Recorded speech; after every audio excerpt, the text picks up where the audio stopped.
Mastitis puerperal. Corresponde a una mastitis infecciosa originada en la proliferación bacteriana en el interior de un túbulo lactífero ocluido. Debe diferenciarse de la congestión mamaria, en la que no existe proliferación bacteriana en el sector lactífero obstruido y cuyo tratamiento no requiere antibiótico. El cuadro clínico de la mastitis puerperal. La mastitis puerperal se presenta en días, semanas o meses posterior al alta, generalmente durante los 3 primeros meses postparto, con una incidencia en las primeras semanas del puerperio. El cuadro clínico se caracteriza por fiebre de 39 a 40 grados centígrados, eritema y dolor de un sector de la mama, compromiso del estado general y mialgias. El diagnóstico de la mastitis es clínico, no requiere exámenes de laboratorio o imágenes. Dentro de la mastitis puerperal se reconocen dos variedades clínicas. En esta tenemos la mastitis linfangítica. Esta corresponde al 90% de los episodios de mastitis puerperales. El compromiso infeccioso es superficial. No existe un acceso. En general compromete un cuadrante de la mama. Entre los agentes tenemos el Staphylococcus aureus, el Staphylococcus epidermidis y el Staphylococcus saprophyticus. En el tratamiento tenemos clozaxilina de 500 miligramos cada 6 horas, vía oral por 10 días, o flucoxacilina de 500 miligramos cada 8 horas por 10 días, vía oral. Para aliviar el dolor, paracetamol o AINES y mejorar la técnica de la lactancia. Continuamos con la mastitis accedada. El 10% de las mastitis son de tipo accedadas. En este caso se desarrolla una colección purulenta en el parénquima mamario. La mayoría de las veces el acceso es visible fácilmente al examen físico. En el tratamiento se realiza mediante un drenaje y antibiótico intravenoso con clozaxilina, al que luego se completa por 10 a 14 días por vía oral. Infección de la herida operatoria. Implica infección de la episiotomía o de la incisión abdominal en una cesárea. La incidencia de la infección en la episiotomía es baja, representa aproximadamente un 0.5% a un 1%, mientras que la infección de la herida operatoria es cercana al 5%. Entre los factores de riesgo tenemos diabetes, hipertensión arterial, obesidad y tratamiento con corticoides, al igual que inmunosupresión, anemia, coriamnionitis y un trabajo de parto prolongado. Entre el diagnóstico de la episiotomía, el paciente presenta eritema, edema, una descarga purulenta y dolor. En la cesárea también presenta dolor, eritema, un calor local y una secreción. El tratamiento.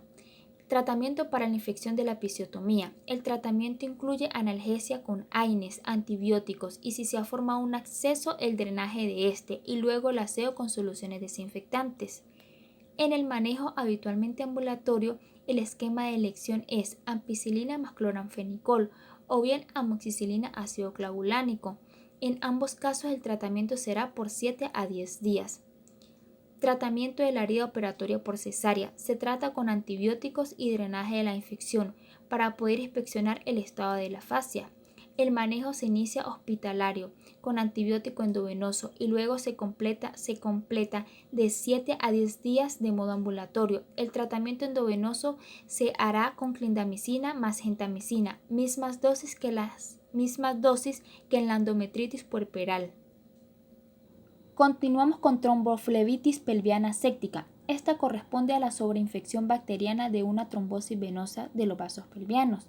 Puede comprometer las venas pelvianas menores, como las vesicales, uterinas o vaginales, o incluso las venas ováricas. En este último caso, la infección suele ser unilateral y de predominio a derecha. Ocasionalmente se ha visto extensiones del trombo a la vena cava o vena renal. Entre su fisiopatología. La tromboflebitis pelviana séptica está precedida por una infección del endometrio, donde los microorganismos migran por la circulación venosa dañando el endotelio y facilitando la formación de trombos. Se estima que la complicación ocurrirá en menos de 1% de las endometritis puerperales. Entre el cuadro clínico se presenta compromiso del estado general, fiebre y escalofríos. Hay dolor abdominal, náuseas y vómitos. Continuando con el cuadro clínico al examen abdominal, el 50% a 70% de las pacientes con tromboflebitis de la vena ovárica presentan un tumor palpable que se extiende desde la pared de la pelvis hacia el cuerno uterino. La confirmación diagnóstica se obtiene mediante una tomografía axial computarizada o una resonancia magnética de la pelvis. Ambos tienen alta sensibilidad y especificidad. El tratamiento se practica con antibióticos como clindamicina o gentamicina y se practica también la anticoagulación mediante heparina endovenosa. Culminado el tema de infección puerperal, continuamos con la hemorragia puerperal. La hemorragia puerperal se define como aquel sangrado de más de 500 mililitros proveniente del tracto genital luego de la salida de la placenta y sus membranas en los primeros 40 días posparto. También se define como la pérdida sanguínea mayor a 1000 mililitros en relación al parto, independientemente si fue parto o cesárea, o la caída del 10% del hematocrito. Según la presentación temporal, la hemorragia posparto se puede clasificar en inmediata o tardía. Tenemos que tener en cuenta el sangrado uterino normal posparto. Luego del alumbramiento, el lecho placentario comienza a sangrar, por lo que hay que saber diferenciar esto, que generalmente son los llamados loquios. En un parto normal se pierden aproximadamente 500 cc de sangre y en un parto por cesárea se pierden aproximadamente 1000 cc de sangre. Para reducir el riesgo de sangrado uterino normal posparto y prevenir la hemorragia posparto, se debe administrar oxitocina endovenosa a toda mujer en el posparto inmediato. Como acabo de nombrar, la hemorragia posparto se subdivide en hemorragia posparto inmediata y tardía. La hemorragia posparto inmediato se define como aquella hemorragia uterina que ocurre dentro de las primeras 24 horas posparto. Habitualmente se presenta de modo inmediato, luego de la salida de la placenta o dentro de las primeras 6 u 8 horas. Entre su etiología, la principal causa es la inercia uterina con un 70-90%. Le sigue las lesiones del canal, rotura uterina, restos placentarios, acretismo placentario o trastornos de la coagulación. Entre los factores de riesgo para una hemorragia posparto tenemos un trabajo de parto prolongado, uso prolongado de oxitocina, sobredistensión uterina, gran multípara, antecedentes de hemorragia posparto, parto instrumental, preeclampsia y expulsivo prolongado. Aquí hay que tener en cuenta que estas hemorragias pueden acarrear una coagulación intravascular diseminada, por lo cual hay que estar atentos al tratamiento y al manejo de estas. Manejo de la hemorragia posparto precoz o inmediata. Hemorragia posparto. Mediante una vía venosa se hace expansión de volúmenes de hemoderivados y se evalúa la retracción uterina, si es una retracción anormal o una retracción normal.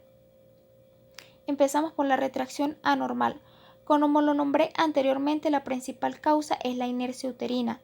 ¿Qué se va a hacer con esto? Se hacen masajes uterinos y retractores uterinos. Si esto no funciona, se realiza una laparotomía mediante ligaduras vasculares o suturas compresivas. Si esto no funciona, se realiza una histerectomía. Continuamos con lo que es la retracción normal. Aquí se hace un examen físico a la palpación, se revisa el canal y hay revisión manual de la cavidad uterina. Vamos a ver si hay un desgarro vaginal o cervical, se va a suturar.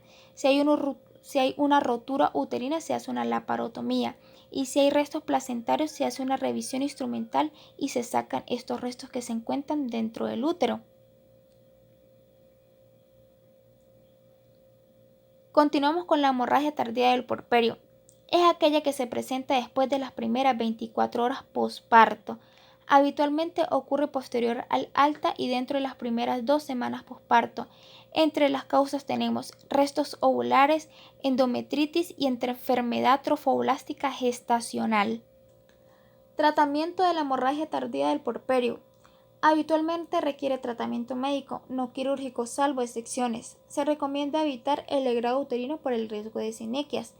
El tratamiento se hace mediante retractores uterinos como metilergonobina de 0.2 miligramos endovenoso o antibióticos de tipo parenteral como clindamicina más gentamicina oral como amoxicilina más ácido clavulánico.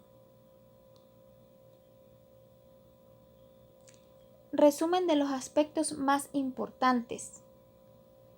La hemorragia posparto corresponde a una complicación puerperal frecuente. Se define como la pérdida sanguínea mayor a la fisiológica, es decir, más de 1000 cc, y en casos más graves puede llegar incluso a comprometer la vida del paciente. La hemorragia puerperal precoz o inmediata es aquella que se presenta dentro de las primeras 24 horas posparto y su principal causa es la inercia uterina. Otras causas son desgarro de la vagina o desgarro del cuello uterino, restos placentarios, acretismo placentario, trastornos de la coagulación y rotura uterina. Prácticamente todas las mujeres que desarrollan hemorragia posparto presentan una coagulopatía por consumo y coagulación intravascular diseminada. Efectuando el diagnóstico de la hemorragia posparto, el manejo requiere estimación de la pérdida, reposición energética del volumen, incluyendo terapia transfuncional, diagnóstico y manejo precoz de la causa específica.